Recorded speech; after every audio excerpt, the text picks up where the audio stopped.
let's get into it. So if you guys don't know why you're here, I'm going to teach you about tech scams and frauds. And we'll get into why you hear about that all the time. So, and then again, those who don't know me, my name is Dylan Wisdom. That goes into me. So who or what am I? So currently I work for a company, my day job, I work for a company called Botter Food Systems. I'm an IT administrator for them. They're a global company. We deal with Europe, Asia, South America, Central America. So I see things in instances all over the globe, right? So just so you know who I am. I also, before I did that, I've been an IT consultant. So I've gone through a level of doing hardware repair to things like that. But at this point, I help individuals and businesses. I consult with them on their technical needs as well. And that can range from security to, hey, I just want to make sure if my computer dies, I don't lose all my family photos. All very valid, right? So I try to help when I can. I've been doing technical work for about 7 years now. And I am Security Plus certified. So Security Plus is a cybersecurity-based certification from a company called CompTIA, which is globally recognized. So anyway, okay, that's who I am. Just so you guys know that I'm not just some crazy guy up here telling you random stuff, right? Can I also add that you're Bonnie's grandson? Yes, I am Bonnie's grandson, if no one knew. And we love you. I should have put that up here. That's probably the most important accolade. I'm sorry. It's okay, Marianne. I'm making a note to add that onto the next slide, yes. Or the next seminar. It's not what you know, it's who you know. Yeah, true. Sometimes that is that. I'm going to wait. I can see Ronnie coming in here. I'm going to wait for just 5 seconds while she gets seated. Hi, Ronnie. Yay. There's a seat there. We haven't started yet. It's okay. Or very little. It's okay. There's a seat there if you like, or we can pull up one here. And I can grab you a chair. Or do you want to sit next to Rosemary, or do you want to sit? Oh, I'm sorry. She knows when you're broken. And they still stay there. They keep putting it back out. Oh, yes. If you haven't already, please put your phones on mute. I know. That's even better. Sorry. Okay. So just to check in really quick, am I still speaking loud enough for everyone? Okay. Thank you. Anyway, that's who I am. I don't know. Does anyone remember the last time I did seminars? Did I still have my really long hair? Yeah, okay. So obviously my hair is longer than this picture. It's a guess of where it'll be, when it'll be, but it depends on how I'm feeling. So, okay. So seminar rules: none. Please ask away. That's a lie. Please raise your hand and then ask away. Generally speaking, a lot of my groups have been very small, so I don't mind when you just go ahead and blurt out questions. But this is a fairly large group, so if you could, please raise your hand first. And that's more because people are going to ask questions at the same time, and I want to make sure I address everyone I can. Also, I know we're slated to 11:30. Unless Kelly kicks me out, I don't plan on just leaving at 11:30. I want to make sure I give you guys as much time as I can. Okay, so any questions before I go on? Great. So now we're going to start getting into this. So let's talk about, and I'm sure you guys hear about it, but I wanted to make sure I address it as well. Why are we talking about this? Yeah, no. No, okay. So older adults are the #1 target for these kind of frauds and scams. That's just true. To back up my statement with a few numbers, here is the average loss for 20s and 70s. So the average loss per scam is $417 is what it says. And then for older adults, it's $1,000. All in total, 30s group, so 20s, 30s, you know, we kind of, in these numbers, we kind of group that whole demographic together. It's about 810 million, which is still a lot of money, but for 60s and 70s up, it's 1.18 billion. So this is why we're talking about this. Because unfortunately, everyone is susceptible to any of these scams. But the thing is that you're not just susceptible, you're being targeted, right? You're not just running into this. They are figuring out one way or another what your age group is, what your demographic is, and they assume that you just can't handle this, and then you're going to fall for it. I'm going to do as best of a job as I can today to try and keep you way far away out of this graphic, and hopefully we can get these numbers down from people like me. So, okay, just a little other number. So these numbers are all from 2024 that I'm giving you because 2025 has not ended. But if you look from 2020, 2023, and 2024, from 2023, the amount recorded lost is more than 25% at this point. So it's increased in 25% of losses from 23 to 24. And then if that statistic keeps the same, then it's going to be another 25% from this year to next. Or more. Yeah, or more. So anyway, that sounds very scary, and I know it is. But what I'm hoping to teach you today is that it doesn't have to be hard. To stay out of this demographic, to not get taken by any of these, it doesn't have to be hard. Can it be confusing? Sure. But there are definitely easy things you can do to stay completely away from being in any situation that would involve you in this. Okay, so this is what we're going to cover today. First, I'm going to start with key terms. There is no point in me coming up here and telling you about scams if I'm using words that you don't understand, right? So I'm going to try and demystify some of these terms and words you have probably heard so that you can actually understand when someone says this. You're like, great, what is that? I don't know, right? And then I'm going to use those key terms in all of this, of course, right? But then I'm going to go over red flags. So you can see section number 3 is where I'm going to go over real world examples just so I can put it into practice of what I'm saying. But these red flags I'm going to go are pretty much in every single scheme or fraud or anything you'll deal with, right? So in other words, I want to empower you. I don't want to just say, oh, this one scam, that's what you're looking out for. No, I'm going to empower you to teach you, no matter what situation it is, how to identify and figure that out. And of course, I do want to show you some real world examples because you're dealing with them, right? So anyway, and then as much as people like me try, things are going to happen. I've been victim of certain scams. Like there's, you know, what I mean is like, it's very possible to happen no matter who you are. So I'm going to go over some support and resources like how to avoid it, of course, what happens if you are a victim of a scam, what you can do, how to mitigate that impact, right? So anyway, does it all make sense to everyone? Or what road I'm taking you down here? Okay. Any questions? Okay. Disclaimer. There is so much information. This is a billion-dollar industry. I hate to call it an industry, taking money from people illegitimately, but it is. It's an industry. It's a huge industry, and it's always changing. They're always getting smarter. So again, I'm going to try and teach you very generic ways of protecting yourself so you can apply that to anything, but I don't want you to think that everything I'm saying here is the way it's always going to be ever.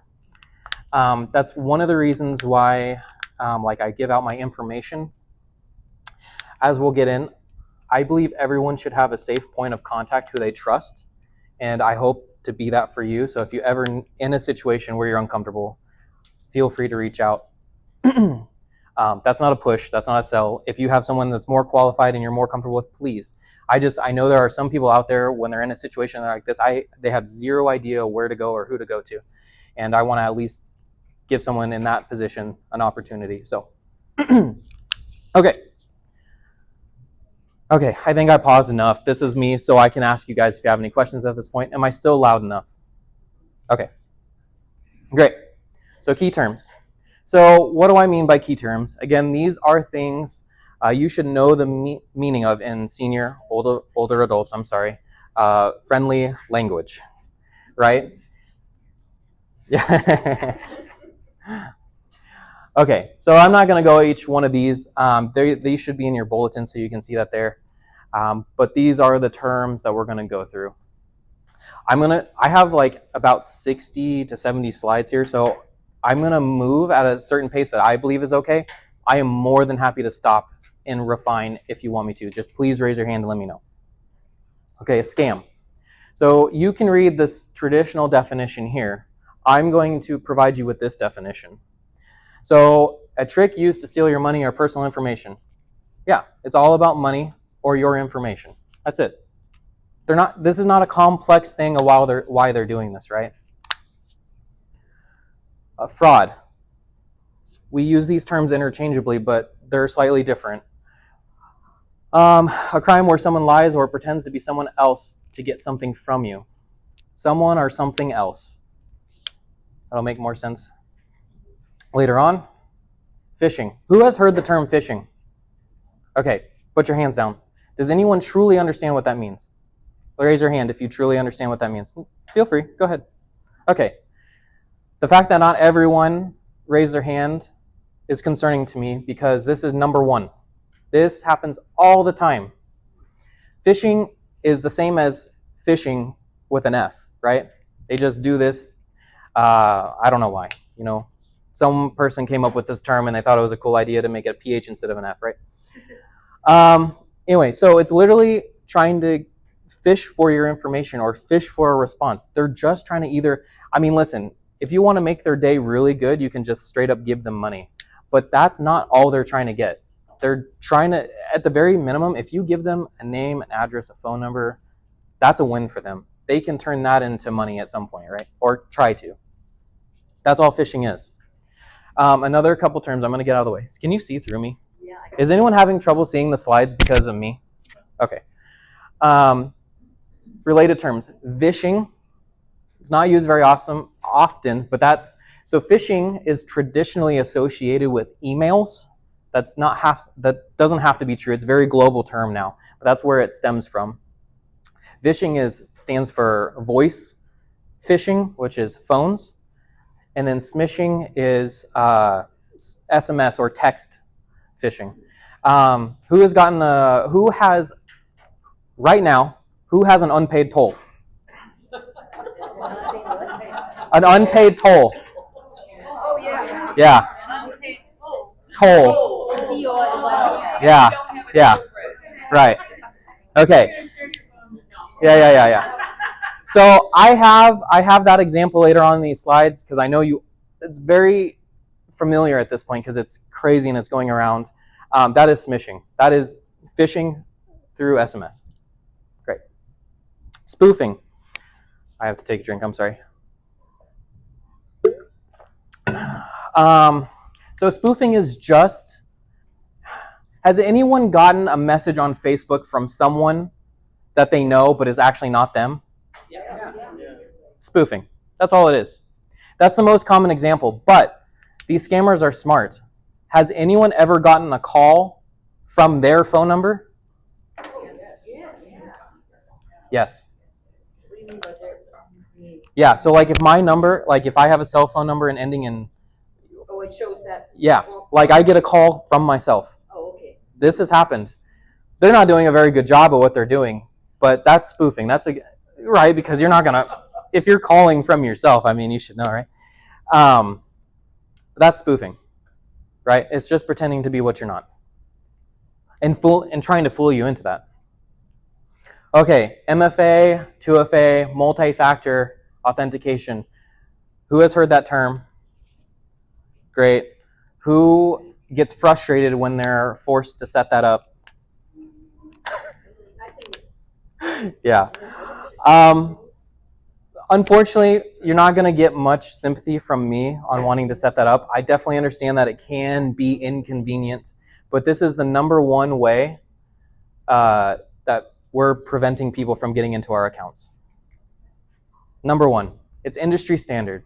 And it's getting more involved because there are certain vulnerabilities in this, but imagine if the number one standard has a vulnerability, imagine not having it, right? Other related terms to this, verification code. These are things that are sent via call, text, email. They're usually a 6-digit number. And OTP, you may also see that term. It's the same thing. OTP stands for one-time password. I worked with many people who they get those OTPs in their mail or text or whatever, and they want to write that number down. That number never means anything ever again. But you'll see this term OTP, and I wish they would spell it out because the average person working with this stuff is not knowing that. Okay. OTP, it stands for one-time password. Yeah, which means you only use it once. And there is generally a time limit, yes. It's usually, it depends on who issues it, but it's usually minimum 5 minutes, maximum 24 hours. Okay, am I going too fast? Am I loud enough? Yes. Great. Data breach. Who has gotten a letter in the mail being part of a data breach? I have. Okay. Does everyone truly know what that means and what that impacts? Okay. Really quick. So you have PII. That's an industry term. It stands for Personal Identifiable Information. So I'm just a person, right? But what am I?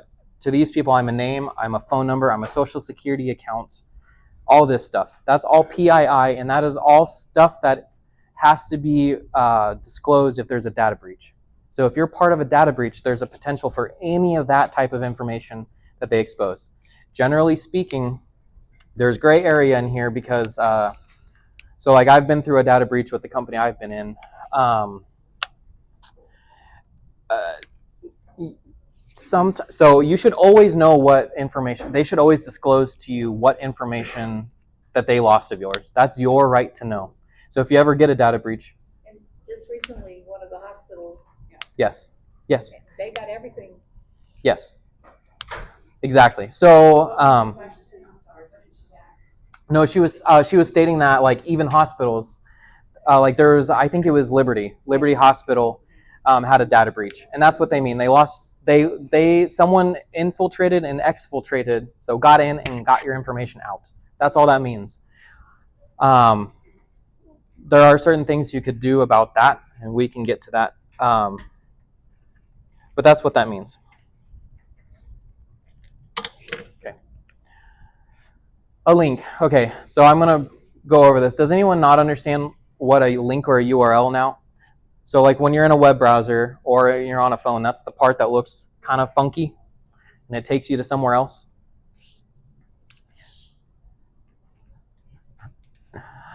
Okay, and then a pop-up. So this is anything that where you're working. This is anything that pops up in front of whatever you're doing and in places in the foreground, right? So in other words, if you're on your computer, your phone, whatever, and you're looking at something and you're reading it and then it just goes, psh, that's a pop-up. Okay, an attachment. So traditionally, attachments are associated with emails. Nowadays, we can send attachments many, many different ways. You can get attachments. Who has an iPhone? Does everyone know what AirDrop is? Yes. Okay, so depending on how your phone is set up, you could potentially receive AirDrops for any person, whether you know them or not. And that's an attachment, and you can be susceptible to certain vulnerabilities that way as well. What was it? What did you say it was? AirDrop. What is it? Do you have an iPhone? It's a Bluetooth, it's a peer-to-peer is what they call it, so like phone-to-phone Bluetooth way of transferring files. So it's file transfer from phone to phone. It's just built into your phone. If you have an iPhone. And Androids, I think, have something similar. I'm not sure on the exact name. I'm sorry, I can always look that up. I will make a note. Does that make sense, Elaine? Yeah, okay. Malware. Okay. Question. Yes. Sorry, You can I'm sorry. turn off the AirDrop, right? You can turn off AirDrop. You can also, there are security settings around AirDrop. You can turn AirDrop completely off, or you can configure it so that you can only accept AirDrops from contacts. I just want to let you know that it is definitely possible. If you've never looked at it, you could generally speaking, your phone doesn't just take the airdrop. But the thing is if you're in the middle of something and your airdrop comes in and you accidentally tap or whatever, yeah. Yes. Okay, I just had a question going back to the data breach. Yes. You said you were gonna go over that a little bit more. I'm just curious, because so far that's the only thing I've ever had. You know, you get all these letters from the hospital and your doctor's office. Yeah. They tell you nothing. Sure. Sure. I can answer some more questions. I'm sorry. I went ahead before I confirmed. Did I answer your question? Okay, great. Sorry. Yeah, so we're going to go over... No, not... Maybe. It depends on what you're looking... Is there a specific question you have on that? I get them all the time. Yeah. I'm just wondering, what do? Do I have to call anybody or contact them? Yeah. Fax, or what do I do? I think that is somewhat out of the scope of what I'm covering, but it should, because it could, and the reason why that is because data breaches alone could be its all 2-hour course. But I'll make a note here and I will give you some more information on that. Some of the support and resources I mentioned at the end can also help you in a data breach situation. So, yes. When you're dealing with a data breach that involves a big institution, like say a medical facility, Mm-hmm. what is the statistical chance that you personally would be targeted? I think about these huge flocks of birds, and they do that, or fish do that, because they can only. Yeah. To be honest with you, I don't want to give you fake numbers, and I don't have any statistics in my mind. And unfortunately, I can't even give you a ballpark because this is constantly changing. So I don't have a good chance of that. But I would say the chance that your data being breached and your so I don't want to say like you're going to be compromised. I want to say that like the fact that you're involved in an attempted scam, once you have your data breach and your information is out there, I would say it's very likely that you're attempted. Not that you'll get hacked, but that someone's going to try and use that information. But you don't know what the probability will be. Right. But if I they don't. If they don't need that certain data, they sell it to somebody else. Correct. And then they use it, yes. Yeah, so she said, which is very true. So there are some people in this game, I'm going to call it a game, that all they do is collect the information and then they sell it. That's all they do. That's how they make their money. And then the people that they're selling it to use it to do the scams and things like that. So, did you have a question? Yeah. Yeah, maybe I think one thing you might give us like 3 or 4 tips on what we can do if we've gotten one of those bad data breach letters. And what are 2 or 3 steps that can help us protect from future, or even dealing with that data breach? Because I think we're all kind of clueless. It's kind of a generic letter that you get. Yes. So, number 1, there is some gray area because sometimes, and I know this is hard to understand, this is another huge subject. Sometimes businesses do not know what personal information was released. I think that's a bad excuse, but technically under law, depending on the situation, they may be allowed to not know. That's not my thing, that's a lawyer's thing. But the number 1 thing I would say for anyone who's ever gotten a letter from a data breach, you need to contact them and make sure you know what information they are stating that they gave out. Or not gave out. That's a bad way of saying that. They didn't give out any information. But what information was exfiltrated from them? Yes. I've gotten 3 data breaches, and each one is accompanied by a monitoring system. Yes. So okay. So I'm gonna give you 2 overhead rules for this specific with data breaches. Then I'm gonna go on, and then we can definitely talk about it more at the end because I'm gonna give some generic resources because a data breach can be a symptom of fraud. So it's very well related. It's just like I said. Number 1 thing. So yes, a lot of these companies give out credit monitoring software. It's usually for a year. There is no way to know. Like once your information is out there, there's not like a delete button. So a year's worth of whatever is just excuse me, but it's a covering your ass sort of situation, right? The number 1 thing to do for anyone, regardless of whether you've been in a breach or not, I suggest freezing your credit reports. Freeze your credit reports, especially if your social security number has been labeled as being breached. We can definitely talk about that more at the end, but freezing your credit report is essentially meaning that credit bureaus can still report to your credit, so you can still gain credit, but lenders cannot pull it. And what that means is if someone's trying to perform identity fraud on you and they go to pull a loan out underneath your name, they're most likely going to get blocked. And you're going to get a notification from the bureaus that, hey, there has been an attempt to read your credit report. And then you can say, oh, I didn't do that, or oh, yeah, that was me. And if you didn't do it, then you know that something is fishy, and then you can go down the, and I'll give you some steps for that. But Can you go through how to do that? do the freezing of the credits. I will if I have time at the end. If not, I will write it down. And what was your name, sir? Scott, Scott. I'll make sure to get it to you specifically, but I will try to send that information out to everyone. Because I apologize. I don't believe it's completely in the scope of this, but if everyone wants that, I'm more than happy to share that information because there are people that have been in the industry 10 times longer than me, and this is the first thing they said you should do. So in other words, so what happens, the number one thing you should do if it happens, make sure you know which information that they're telling you that they got exfiltrated. And then number two, I think you should anyway, but especially if your social security number was leaked, you need to freeze your credit reports. Is it 100% effective? No. Is it 90%? Yes, but it takes 10 clicks, right? And then it can save you a lot of time, money, and sanity. So, okay, I'm gonna go on. Oh, sorry, malware. So sorry, we were kind of still, I think, back there a little way. But malware, you'll hear these. So honestly, if you look at all these terms, malware, virus, ransomware, remote access, antivirus. So these are all related terms. Malware is anything on a phone, a computer, anything that is technology that you don't want there and that could potentially harm you.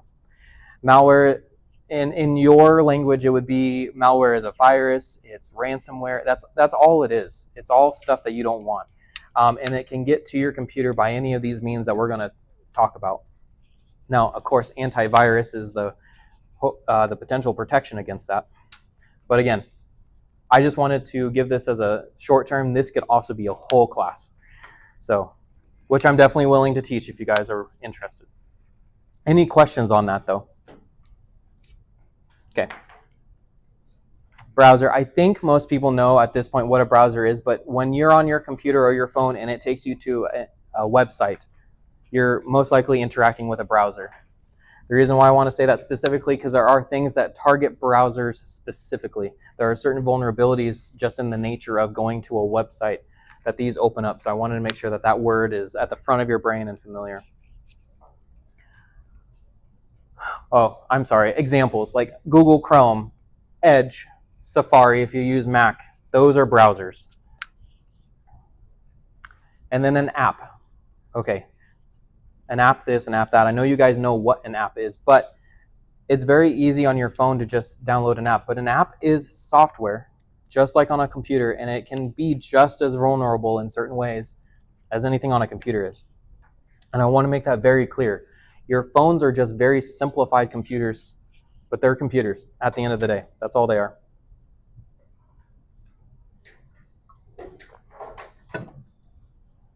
Okay, pause. Give me a second to drink another. Yeah. Any questions? Yes.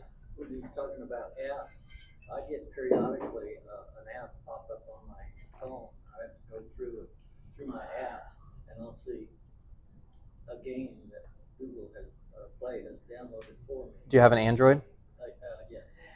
Is there a way to stop it? There should be. So okay. So his question was he in his specific case he's using Android. They're kind of infamous for that kind of thing. There are and he sometimes gets apps that are automatically installed for him. That is definitely a possibility that does happen to time. I could not tell you in my brain or like write out exactly the steps to do that, but there should be privacy settings. So technically right now you're allowing that to happen. It's by default. I don't think you chose to let it happen, but in their minds, you're allowing that to happen. There are definitely things where you can go and say, hey, I'm choosing not to let this happen. Uninstall. Or that too. But what in his case, what he's saying is that it's doing it on its own. I know, but. Yeah. It'll have an iPhone. I haven't, I mean, I have Sure. Android, and you just go to, on that Yeah. app, you press it, Is that a and it'll Google Play? say uninstall or something. He has Just- an Android. I do. But We do that, but we just as soon not get them at all. Oh, Right. I understand. yeah. I thought my granddaughter was doing it to my phone. Yes. Quick question. Sure. For Google, so many others use it for everything, I have an Android Yeah. also. Sure. And you'll do Google, and then all of a sudden you'll get something, because you question the price on something, you get something from Target. Yes. And they've got that item on sale now. Is Google safe to constantly use like that or not? Are you really putting yourself in Amazon is the same way. Yeah. This is a great question. Did everyone hear that? No. Okay. So she was okay. Has anyone talked about something and then you get an ad for it? Yes. All the time. Okay. So that's what you're describing. They listen. So When I'm using Google. yeah. So this is a gray area, right? Is it safe to use Google? You can't say no, right? Google is safe to use as long as you are very aware of how you're using it. It's all about you. And I hate to put that in your perspective, right? But Google's saying, hey, listen, I gave you the tool. How you used it is up to you. And so that's why I hesitate to say whether it's safe or unsafe. It is a tool that can be exploited.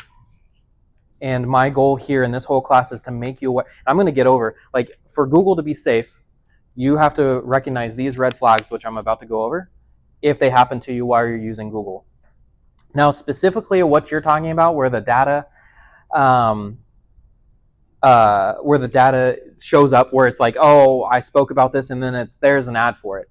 You agreed for that somewhere. And the reason I say that is because have you ever signed up for your iCloud account or your email account, and then there's those 500 pages of terms? They're in there somewhere. Yeah. Is it realistic to say no to those? No, because you can't use whatever you want. Right. Now, that being said, there are laws, and I cannot say the names of them verbatim just because I can't remember, but a lot of them are EU based, and they do generally have to give you, like Chrome, Microsoft, Apple, have to give you the option to turn off your access to that data as separate settings from their terms and conditions. Now, it's a little different for each device, but that's a whole nother thing again, I know. Sorry to keep saying that, but there are ways you can mitigate how much of that private information, even though it's not pertinent information, it's not PII, it's just annoying potentially. So does that answer your question? I know it doesn't really, to be honest, but as long as you're not doing anything crazy on Google, yes, it's safe to use. It's just kind of in the world we're in now where they're going to have that kind of information. Go for it. No, you're fine. So I guess I don't understand, like, when you do that, and you do get a text from Target saying yada, yada, yada. Okay, Well, so all they got when they did that. so let me But other places too. yeah, but let me clarify. So in the law, it is now in the U.S. Emails are right to send. Texts are right to receive, meaning anyone can send you an email. That's why you get so much spam.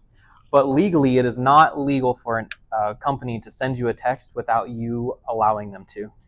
So if Target is sending you weird stuff, or any company is sending you texts, right, either don't answer it. Number one, don't answer it. Or if it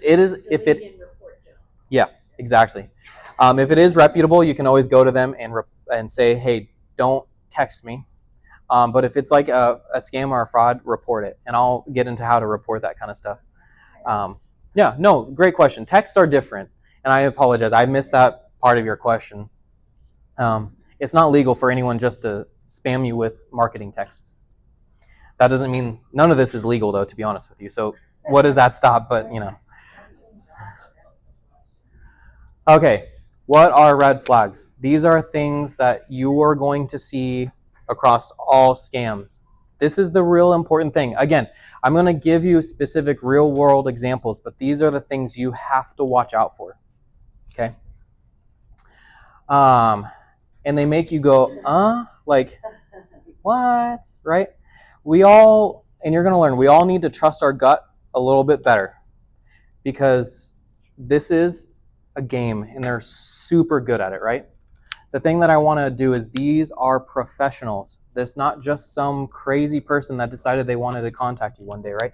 They have built $1 billion global industry off of doing this to you guys. So they have figured it down. It's a science, right?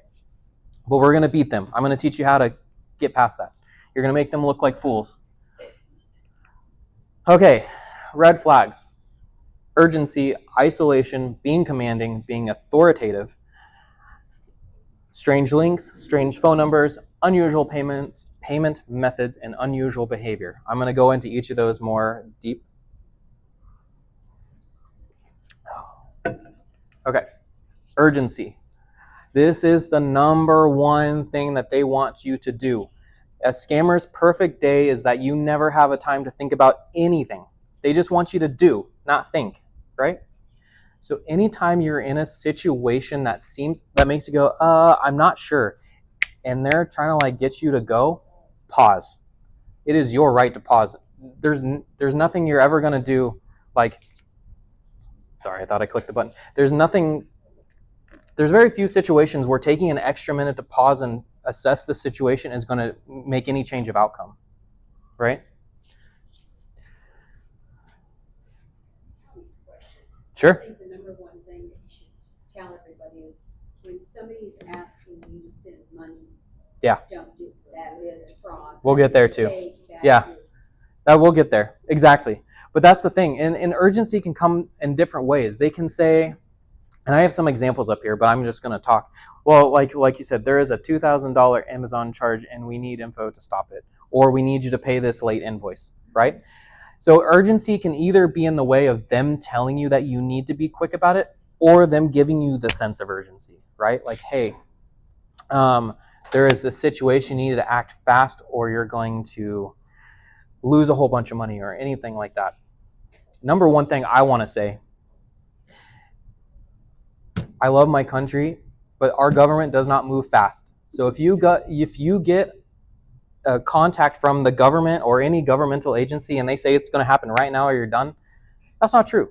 Since when has anything, local government, state government, federal government, ever moved that fast? Again, I'm not hating. Absolutely love it. But you know what I mean. Does this make sense to everyone? Yes. This is the number one tool. I promise you, number one tool. They do not want you to think. They want you to act. Right? Isolation.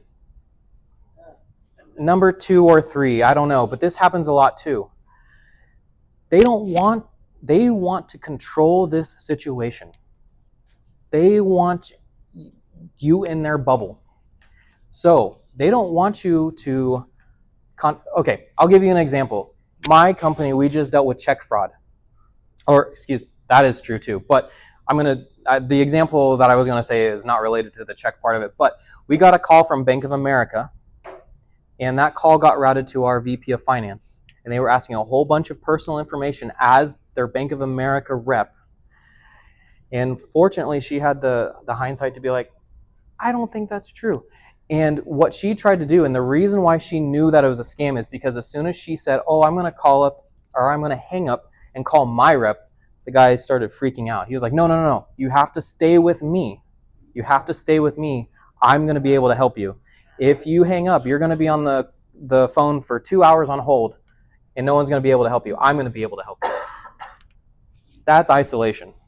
They want to control the situation and keep you out from someone saying, because, we called the Bank of America rep and they were like, yeah, no, that's not true, right? But if he had his way and we didn't talk to them, it'd be a lot easier to convince you otherwise. Commanding. That's kind of what I was just example, but how many companies do you call where they're telling you bluntly exactly what to do. They may say what they need from you, and they may not be a very happy person, but how many times are they saying, like, I need this from you right now? In that way. It doesn't happen. Or it shouldn't happen. I mean, if you are calling a legitimate industry and they're talking to you like that, you should report them, because that's just not very nice behavior. But things should always be more questions than commands. Yes? Well, before we retired, our youth secretary got a call and said her grandson was in jail in Mexico.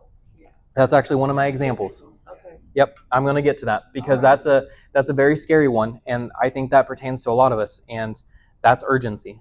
So and I actually have an example of this in my real world examples, but long story short, she got a fake message saying that one of her family members was in trouble, and then that is a sense of urgency is what they're trying to create for you.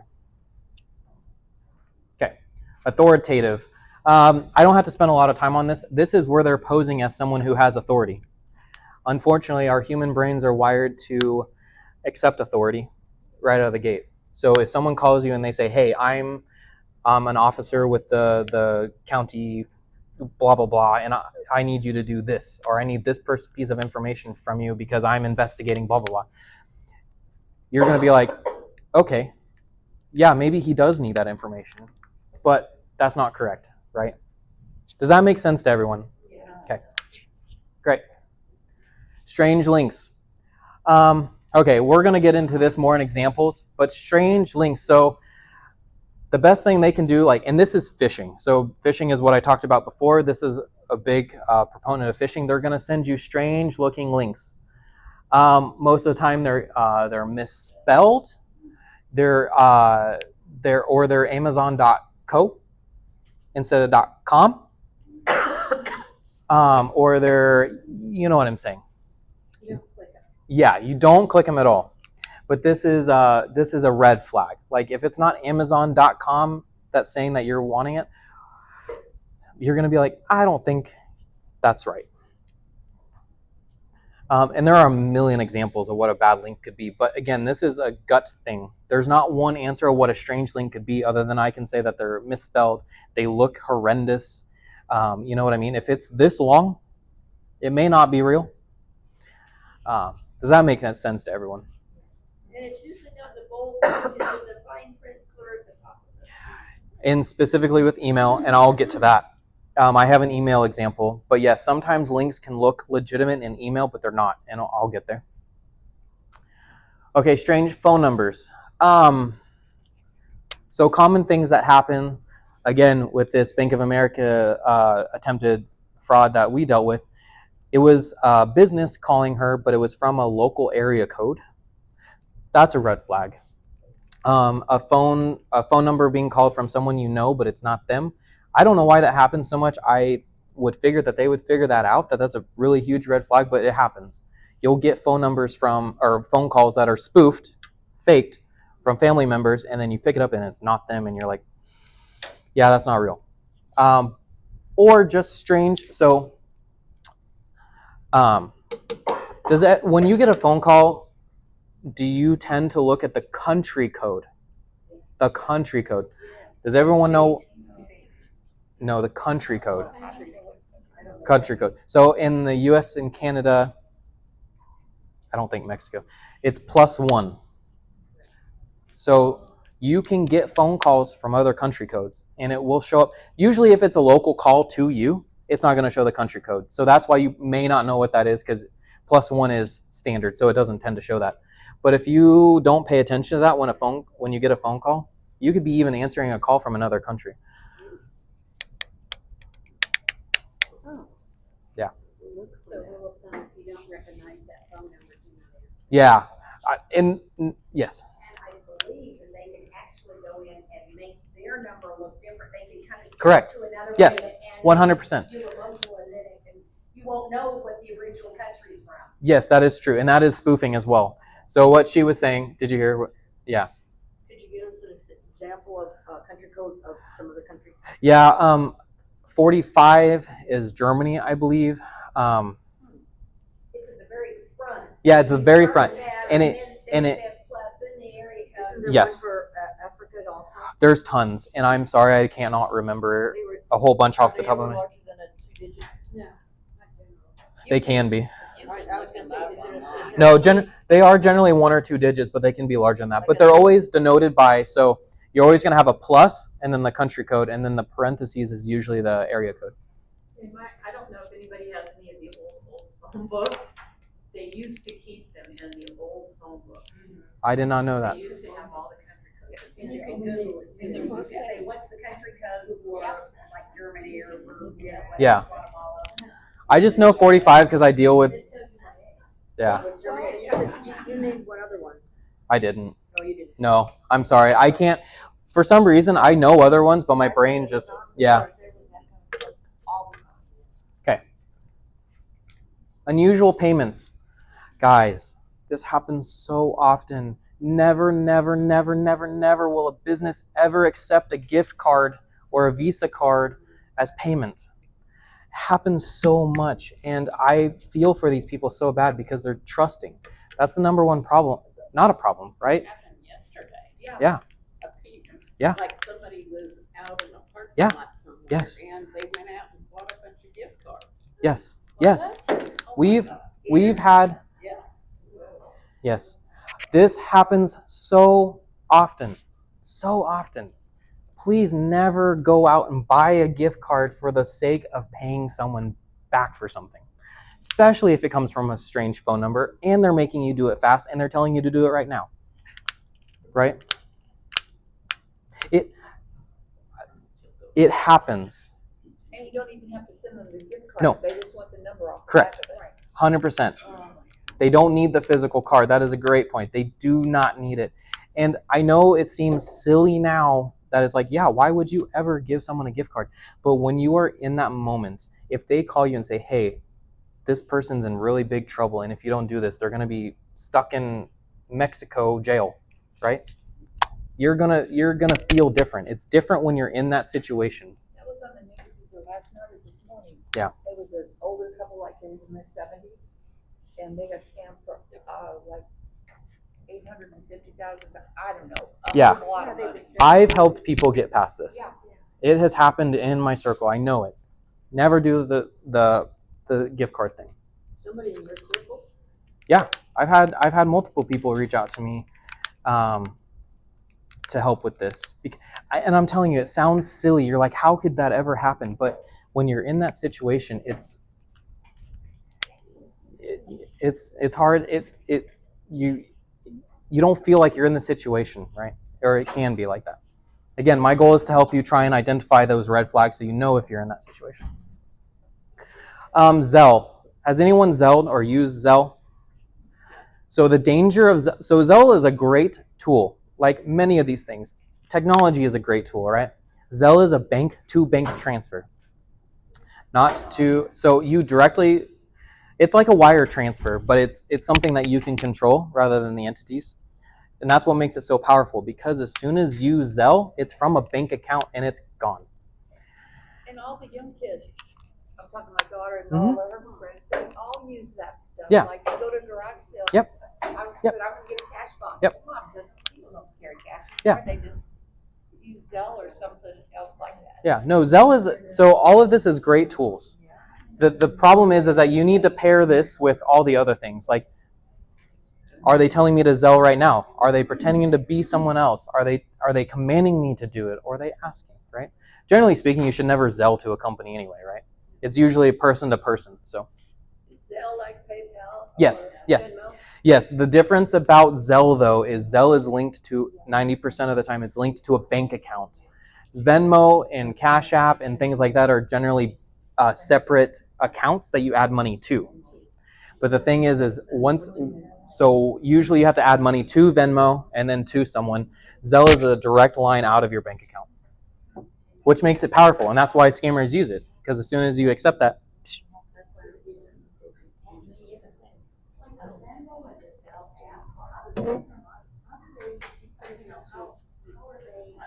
great question. Like the company, legitimately. So like Venmo is owned by PayPal, if you know who PayPal is, and PayPal offers other payment options like for businesses. Also, have you used Venmo? So do you know, like, if you add money, you hit the transfer now, and it charges a little bit of a fee? I guess I haven't noticed. Yeah. So they also, for instant transfers, they charge a little bit of fee, or you can get your money for free 1 to 3 days. So stuff like that.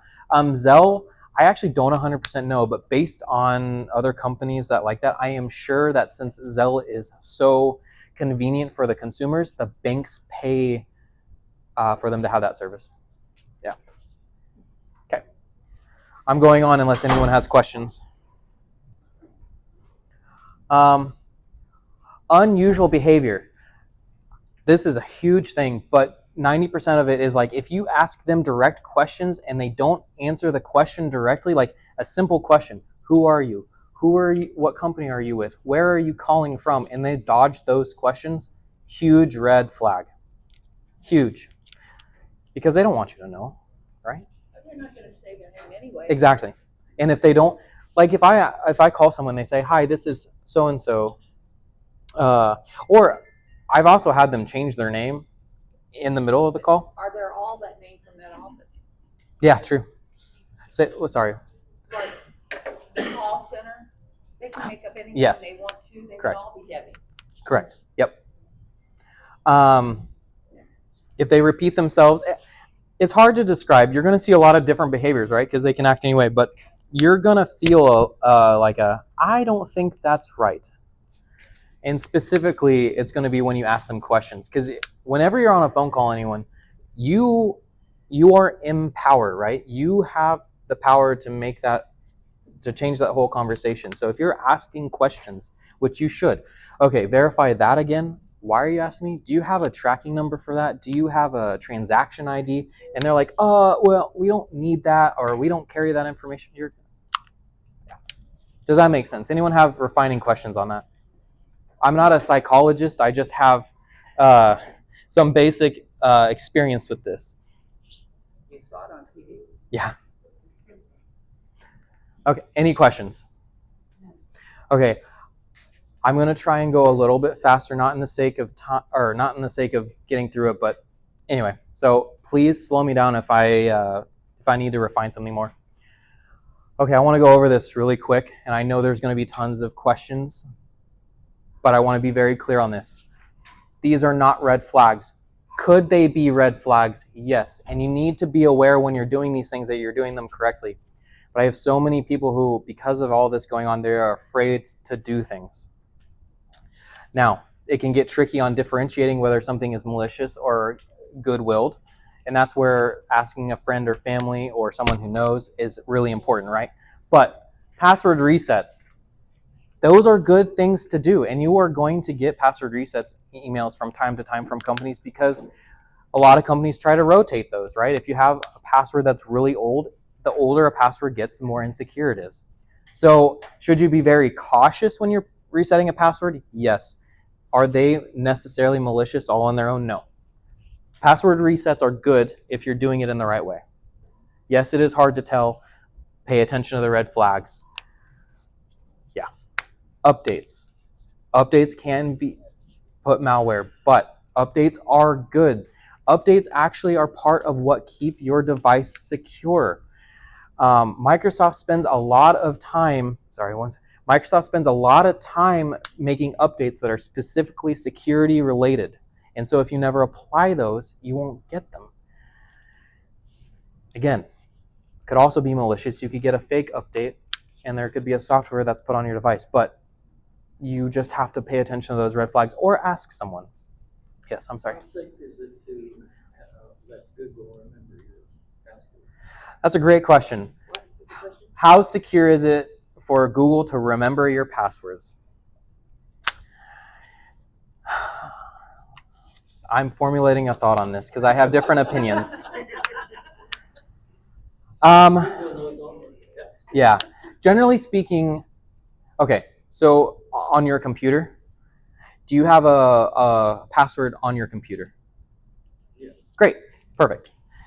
If you were to have said, no, I don't have a password on your computer, then I say, absolutely not. It's not safe to have your passwords on Google. It's all of these tools, like, is Google searching safe? Is Google passwords safe?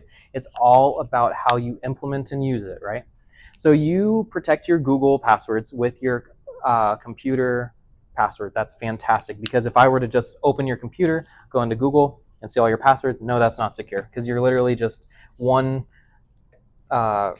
is it a desktop or a laptop? I have a laptop and I have I don't have desktop. Great. Well, let's assume I don't know if your laptop moves or not, but someone breaks into your home or you take it somewhere and they steal it and you don't have a password on that, you're done. You're cooked. No, not really. No.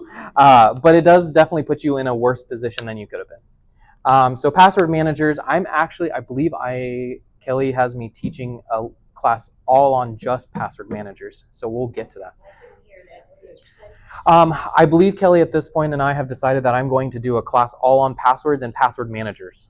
So I'm going to defer. It's, Yeah. speak on here, Great. I think, let me look, I thought I saw something. Online purchases. Again, July 31st. great. Thank you. It's in my calendar too. I just don't have, I'm lost without it. Online purchases. Again, be careful. Login pages. Okay. A lot of phishing scams where they send you weird links go to weird login pages. That is true. Every bank or anything you're going to go into is going to have a login page.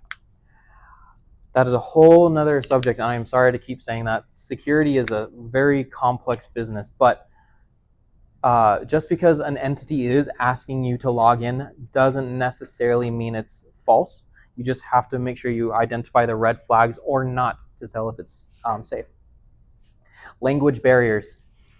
Okay, don't come at me for this. I understand how frustrating it can be to pick up the phone and talk to someone who doesn't speak your language natively. That does not mean that they're not there to help you. I understand. In my line of work, a lot of our legitimate technical support comes from India. Legitimately. To be honest, I don't care about the opinion of whether that's good or bad at this point. My point is that sometimes you can get someone who is trying to help you that does speak another language natively. That's just the world we live in. It's a huge world. We're all connected. So just because they speak doesn't mean it's a scam, right? Don't treat them like they're a scammer. Like, hey, what are you trying to do to me? You know, things like that. So I'm not saying that it's not frustrating though when you can't understand someone. I definitely understand that. Or their name is Bob. Yep. Well, it's true. Yeah. If their name is Bob, maybe, but. But they all say their name is Bob. I'm Bob, or Bob, or something. Okay, so activity verifications. So there are certain scams and whatnot where they send you a verification that something has happened on your account. Then you go to log in. It was a fake login page, and then you did yourself in because you gave them your credentials. Not all of that is, again, red flags, verifying that it's coming from a legitimate sender. Or if there is activity, listen, if you're getting a message from the bank saying, hey, this activity has been on your account, do not interact with the email. Call the bank. Say, hey, did this happen? And they're going to say, no, that didn't happen. You're going to be like, oh, great. I just avoided a scam that could have cost me thousands. Or you're going to be like, oh, great. I avoided a different scam that could have cost me thousands because the bank blocked the activity, right? So, yes. I was gonna say, don't ever click on the links Correct. in there. Correct. Always Go to the. get out of there, go in and go to the website direct. Yeah. Never click on the link. Yes. I have a refined statement for that. So, she is 100% correct. Never, like if you get an email stating something, you never want to click from the email. You always want to go to the bank site directly. But again, scammers, billion-dollar industry, they've gotten smart. There are websites out there where if you Google your bank, they can fool you into thinking you're there at that bank. Again, pay attention to red flags. Do they have, apps that are spoofing, I mean, that they can, do that? Yes and no. The reason that is, so there's two main flavors of phones. I'm sorry, I will get to you. Yeah. I'll get there in just a second because you're absolutely right. But the apps. So generally speaking, iPhones, when an app is put onto an iPhone, onto the store where you can get it, it goes through a very large verification process.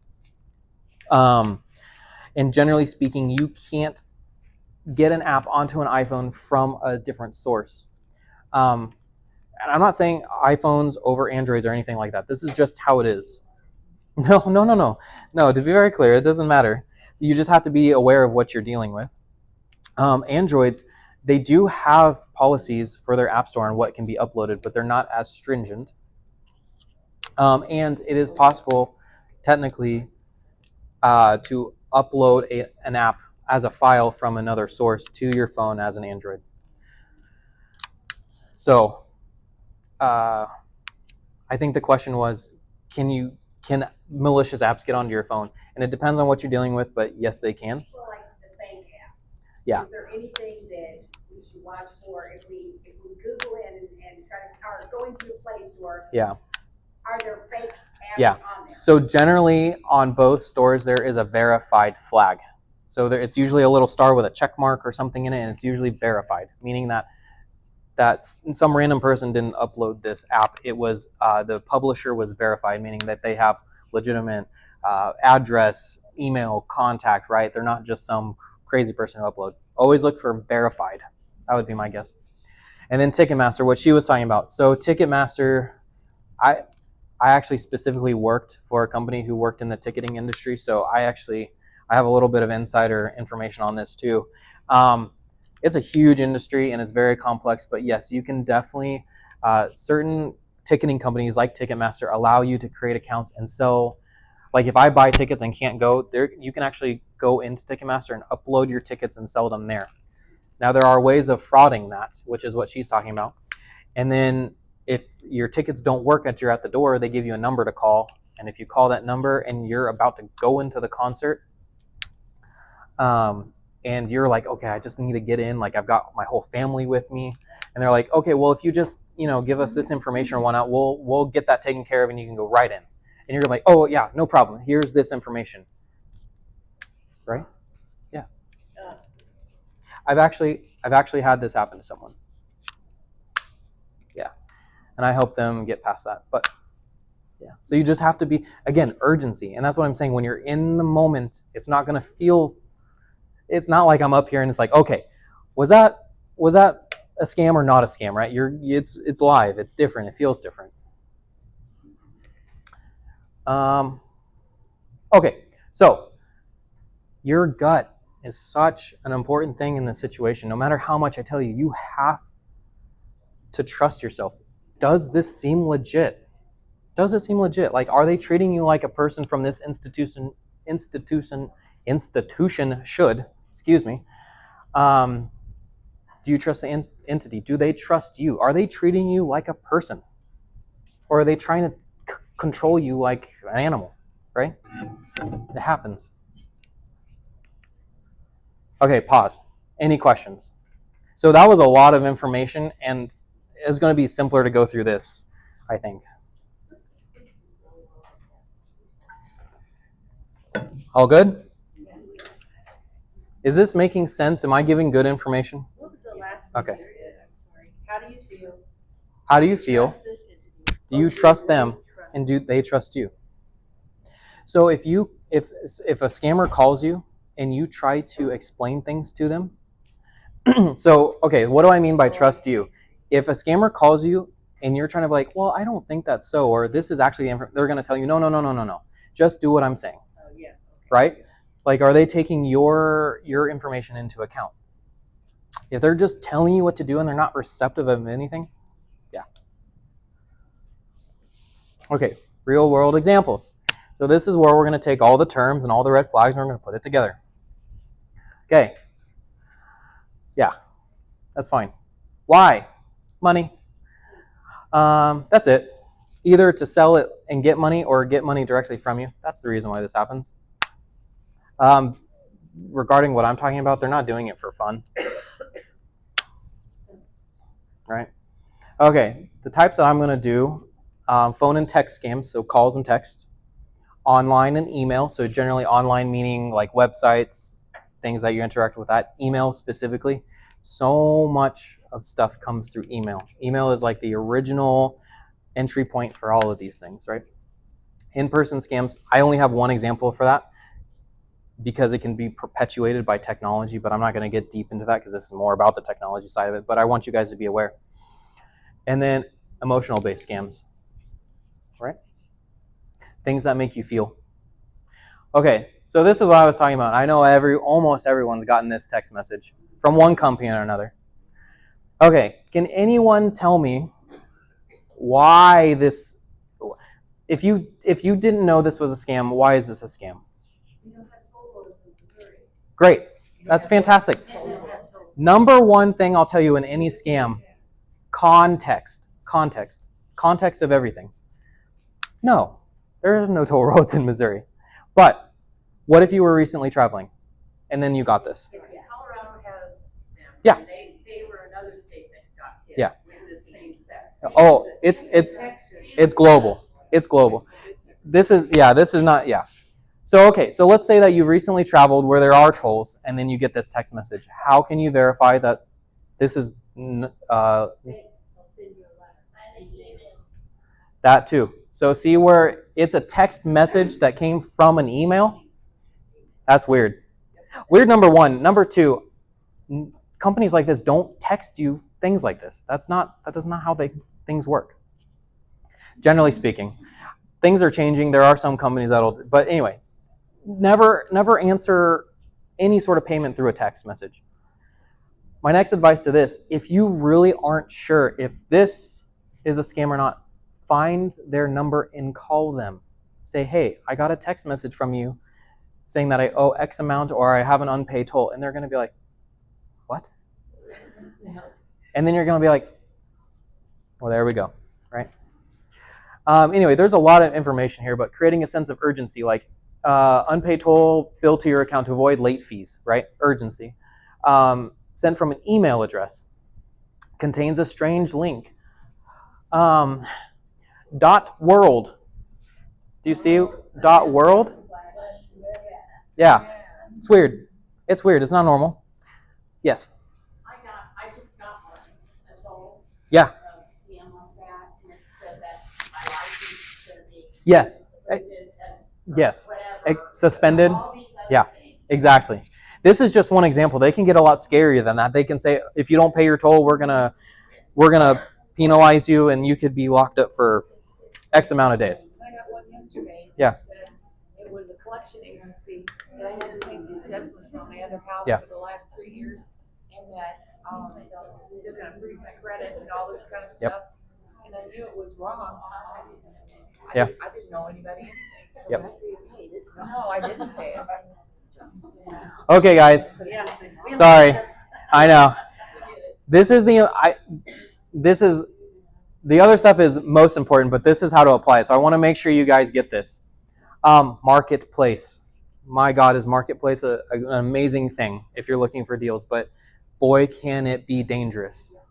It can be very, very dangerous. Okay, what was it you said just before that, being very, very dangerous?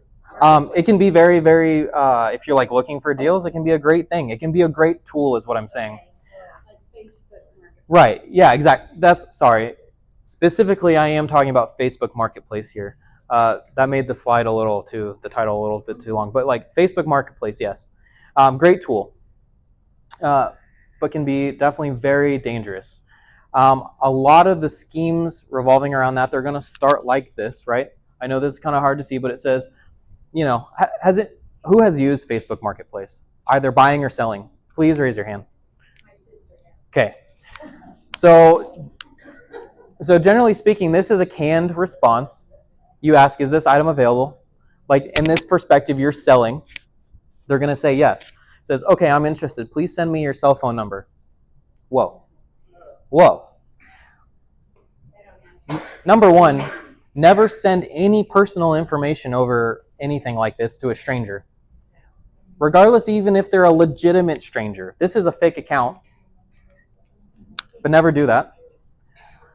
And then correct response. No, you can ask questions here if you want. Okay, so great, you don't know this person and you're not supposed to know this person, right? They're usually strangers. So if I'm supposed to be talking to strangers, how do I know if this is a good stranger versus a bad stranger? Well, there's a few things in this specific example that you can see. Number one, their account was created in 2023. Is that necessarily 100% red flag? No. But you're like, that's 2 years ago. I mean, that's kind of, and most of the time when this is happening, it's in the year that you're seeing this. And you're like, okay, I don't think that's right. Anyway, it's not 100% deal breaker, but that starts making your gears turn, right? You're like, okay. Well then, generally speaking, so see this more options here? You can click that to go view their profile. And if their profile is a profile photo, a cover photo, and no posts, and they were made in 2023, you're going to be like, I don't think this is a real person, right? Yeah. And this is spoofing. This is spoofing because generally speaking, what they're doing is they're going out to Facebook somewhere and they're grabbing someone else's picture because that's all public. Unfortunately, at the very end of the day, your profile photo and your cover photo on Facebook, regardless of your settings, are public. So they can go grab that. They can create a fake account. They can pretend to be that person. Never provide PII to a stranger. Personal identifiable information. First name, first name and last name. That's one item I would say together. Phone, address, social security number, of course. Credit card informations, even if they're just asking for a credit card number and not the rest of it. If you've been subject to a breach, maybe they have the expiration date in the CVV and they're just missing the number, and then they do this and they get the number. Great, you just gave them the rest of the piece that they need to get that. Yeah, 100%. But the simple solution to this is just don't give that over text message. Meet in a public location. Don't give out your personal address. Number one, public location is a publicly known address, so you don't have to give out your own address. And number two, there's witnesses. So, profile age, profile activity. Any questions on that? This is specifically for Facebook. This applies to any social media. Yes. So PII stands for personal identity information. Identifiable. Sorry, I know it's a big word there in the middle. Meaning you can identify yourself as it. A few years ago, we used to do that all the time. They come to your front door. Yep, you can't do that. And you can't do that anymore because there could be an axe murder or something. Yep. Yes. With Facebook, do you have a customer service phone number? to Me? contact? Yeah, because my account got hacked a couple years ago, and there is no customer service. With Facebook specifically? Let's talk about that. In general, yes, there is generally Facebook support, but you're not going to get a hold of a person.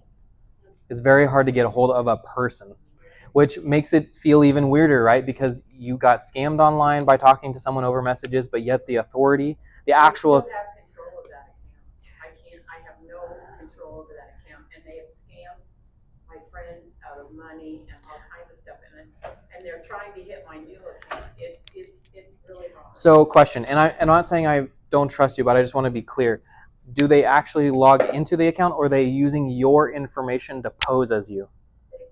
That's exactly what they're doing. They're posing as you. Changed the password on my account. Oh, so they did. And I'll get emails that say somebody's reported this as an incorrect account. Yeah. And they sent back a generic text from Facebook saying, it's okay, we found nothing. Well, you did find something. It's not me doing all this stuff. That's not me in that account. It sounds like you started down the right road, and then, and this unfortunately happens, but I would advise you to go back and push a little harder, and we can talk about this more. Okay. And I wrote it down as a note so I can maybe send out some information to everyone on these kind of things, because I don't have that specific instance here, but that's a good point. Yeah. Yeah. I've tried everything. Yeah. We can talk about that more specifically, and then I will try and provide information. years ago before we knew about AI. But my daughter's identity got stolen. They were using her pictures to something else. Yep. And she had to, like, this is the necklace my mother gave me. She had to identify all the stuff in the picture for Facebook, but they did help her. Yeah, that's what I'm saying. Even if you don't give these guys money directly, if you give them information is ammunition. They don't expect you to get them. Most of the time when they're doing these things, they don't expect you to give them the money. They expect you to give you the information, and they use that as ammunition later. Yeah. Yes. Did you know you could block your scam phone numbers? Yes. Well, Yep. you can part of them. There's some you can't. Well, you can always try, but the thing is spoofing. They can pick a number. They have a bunch Yeah. of numbers. Okay. So this one really quick. So this can be an instant message, a text message, whatever. But it's essentially this, and this happens. And this is an online email emotional scam, right? Something to make you feel. But essentially, this one is, hi, Grandma, it's me. I lost my phone, so I'm texting you from a friend's number. Okay, so what they're doing there, emotional. You care about this person. They're explaining why they're from a strange number. I'm in trouble and I need your help. Please don't tell Mom and Dad, I'm so embarrassed. Isolation, right? Urgency, I'm in trouble. All that stuff in 2 text messages, right? You're going to feel something. Regardless of whether it's real or not, it's going to make you feel something. Okay, so how do we know that it's fake? You can try and talk with this person. Number 1, try and call them. If the call doesn't go through and it goes doo-doo-doo, and it's not a real number, throw that out. Call the person, right? Like call his normal number, right? Like he says he's calling from another phone. Call what you know. And if they pick up and they say, hey, Grandma, what's up? Right. Yeah, don't assume. Oh, I'm sorry. They say, I need help now, which can happen, right? I need money quickly. I'm in jail. I need bail right now. Send me a gift card. The county jail only accepts gift cards. Yeah. But if you're a grandma and your kid's saying that, because that's what he told you that. Exactly. Scam. That's what I'm saying. That's what I'm saying. It's scary. Take it out of collection, they'll Yeah. send money. It's going to be scary, and that's what I'm saying. This is their game. Their game isn't stealing. That's their goal, is stealing your information and your money. That's not the game. The game is making you feel like this so that you'll do it, right? That's what they're good at. Everyone thinks they're good at just taking the money. No, they're really good at this, right? Which makes them good at taking the money, but you know what I mean. So number 1, call, verify. In any situation, take a breath, be like, okay. Like, and you can definitely text them first, like, hey, are you okay, whatever, but then take a breath, especially when they start being weird and they start asking for money and stuff. Take a breath, pause, verify. Call the person. Call your grandson, granddaughter, daughter, whatever's actual number, whatever. And this, I mean, also, what jail is going to let, I don't know. I don't want to say that. I was going to say what jail lets you text someone, but I don't know. Maybe. You text from a jail's cell phone. True, but I don't know nowadays if they'll let you. Anyway, but that doesn't matter. It shouldn't even get to that point. It's weird, especially if this number could also be weird too. Like it could be a way outside area code. It could be from a different country. It could be an email address as well. Never spend. Yeah. Any questions on that? And this is instant messengers, Facebook, text messages, emails, whatever. Phishing emails. Okay. Probably number 1 way that people are still getting scammed is through emails.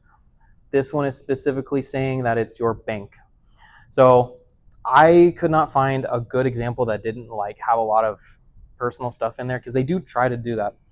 But anyway, if you get an email from a bank, let's say, probably most common, it's going to have, think, company logos are public, right? What about like if you have a local branch and you go to a local branch website, they may have the individuals' pictures posted in their names. So you could get the name of the bank, the logo of the bank, someone saying with a signature of the real person, And it could look very legitimate. Okay, and this is an email saying, hey, we just blocked this charge on your bank, blah, blah, blah, blah, blah, because, we found fraudulent activity. And you're like, oh, okay, they're trying to save me. So of course it's legitimate. They just blocked that for me. So, and then they say, well, go here, or in this one it says, yeah, unusual activity, confirm your identity. Well, the game there is to have you click on that button, and they're going to have you log in, because again, login pages are generally public on the internet, right?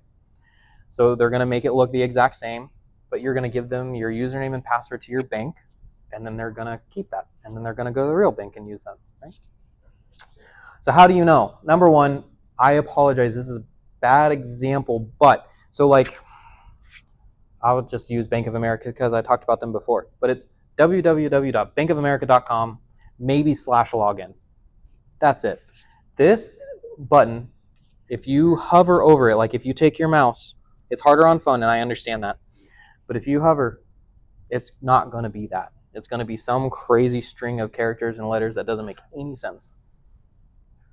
Also, when I was talking about strange links, if you click on the button, which you should never do, always go to the bank site first, like we were talking about before. But if you click on the button and the URL or the link that it says at the top of your browser is gibberish as well, then even if it looks the same, it's most likely not.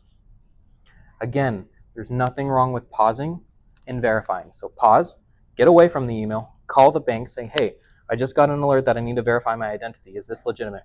And 9 times out of 10, they're going to tell you, no, we don't send out those kind of emails. Regarding banks, my bank in particular, they will call me and tell me that there's been activity on my either debit card or credit card, and they'll be specific. They'll say, this happened this date at this, is this legitimate? And I'm like, what? Yeah. Did you make And this then- charge? Did yeah. you make this? Yes, That I happened make to me that too. charge, and if I say no, then they will shut down my account completely. Yeah. And if I say, yes, it's okay, then they'll, So specifically in your example, a scammer can definitely do the same thing. They'll be like, hey, now what that entity is doing, what they're saying is they're giving you a specific time, a specific date, and a specific amount. And that's what they're trying to get to you. But let's say you lost files, or who never knows, and it seems crazy, but let's say they get privy to that information, and then they can verify that. If something gives you the feeling of this doesn't feel right, you have more than, you should be nice always, but you can literally say, hey, I'm not comfortable with this conversation, hang up, recall the bank, and be like, I got a call from you, and they can be like, oh yeah, that was us, that was legitimate, let's do that. You're not rude. They're at service to you in that instance, right? It's your right. Don't feel like you're being rude and letting that, because I know I'm like that. Like, I don't want to inconvenience someone's day because I'm being like that, but it's not what it is. Any questions? Oh, are we good to keep going? It's 11:30.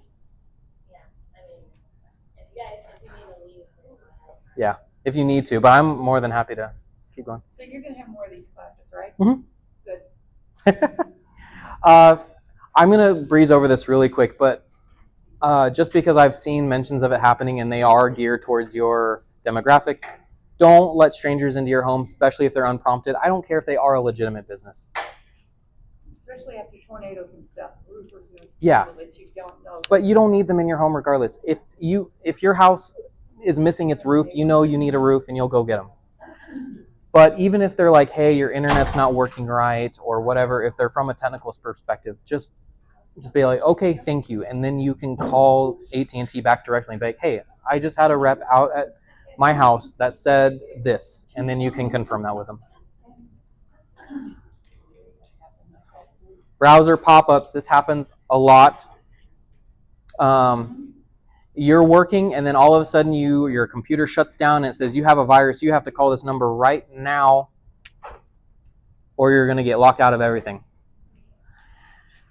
Number one, in the instances where that's true, we call that ransomware, and that's what they do. They lock out your computer. At that point, there's nothing you can do. You need to, even if it is ransomware and that message is 90% of the time, this is just a scare tactic. But even if someone did get you and they locked your stuff, calling that number is not going to fix that problem for you. It's only going to make that worse. Yeah. I just want to say that there are some URLs now that looks so professional and perfect that sometimes you wanna click on it. Yes. Don't be embarrassed to ask somebody else to look at it. Yes. Or what do you think? No, 100%. The reason why, like, I give you my information is not so. I want to be at service of you. If you want to call me and say, "Hey, I got this URL. It looks like this. It's asking whatever information," I am more than happy to be like, yes or no. That's it.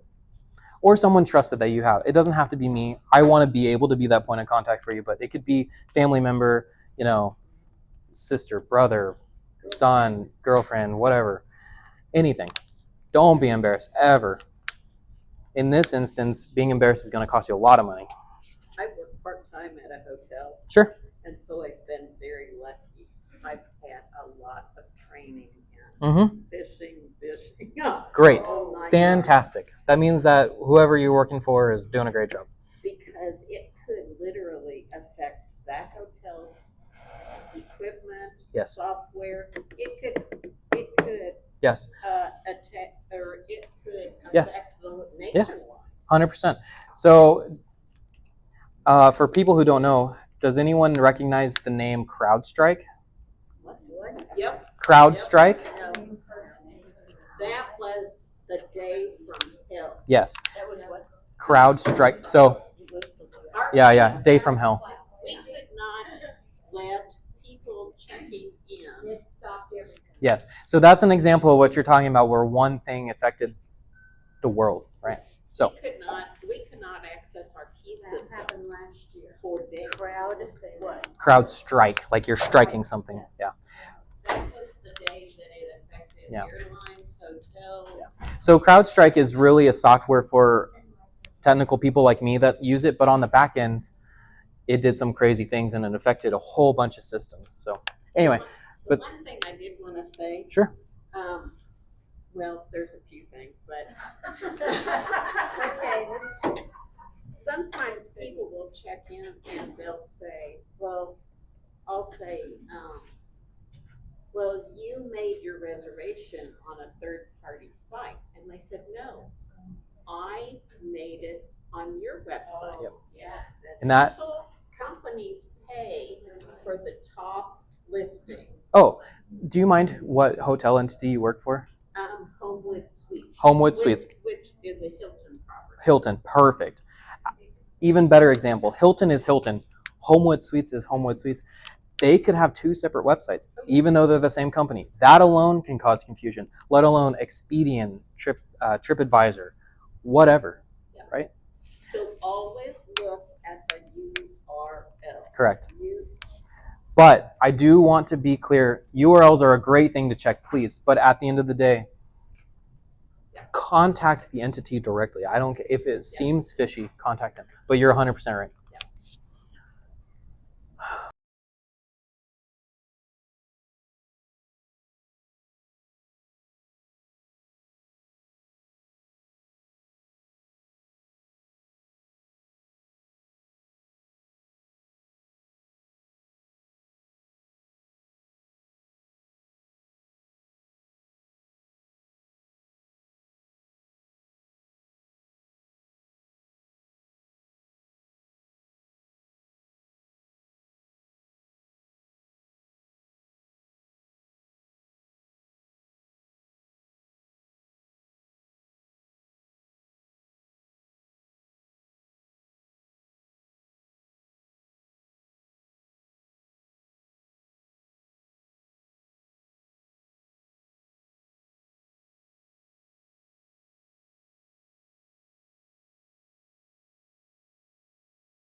person that they're impersonating, contact that person the direct way you know how to. Be like, hey, listen, they're pretending to be you and they're doing I don't this. know what he's thinking. Do not feel embarrassed. You're gonna hurt yourself by feeling, but I know it's hard. You're gonna feel. Okay, maybe I should say this. Feel free to be embarrassed, but don't let that stop you from reaching out and getting help. It sucks. It's gonna, and it does. Okay, the aftermath. So after the situation has been taken, after you've done the immediate like triage of like, hey, letting everyone know, what do? Fortify accounts. So, and this depends on the exact nature of what got you, but I always tell you that, I'm not even gonna make anyone raise their hands because I know the answer, but everyone who reuses passwords, no, they like to use the same one. Fine. If there is a credit card attached to an account, it needs to have a separate password than anything else. If you have a bank account, multiple bank accounts, it needs to have a separate password than anything else. Your email needs to have a separate password than anything else.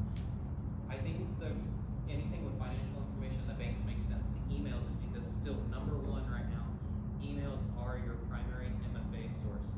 So if they're verifying who you are in a secondary way, a lot of the times it goes to your email. So if they're trying to log into your bank account and they don't know the password, but they have access to your email, and then they set a reset password to your email, they're gonna be able to get into your account. Most likely. Run a security check. That's broad. It's hard to, it depends on what device you're doing. Like Windows, or Microsoft Windows has it built in. I also pay for, you don't have to pay, but there are certain entities that monitor your credit and accounts, things like that. If you're in an incident and you have something like that, always run checks with double check things. Check for damages. So keep a close eye, especially if it's financial. Keep a close eye on bank statements and activity, credit card statements, other accounts like logins.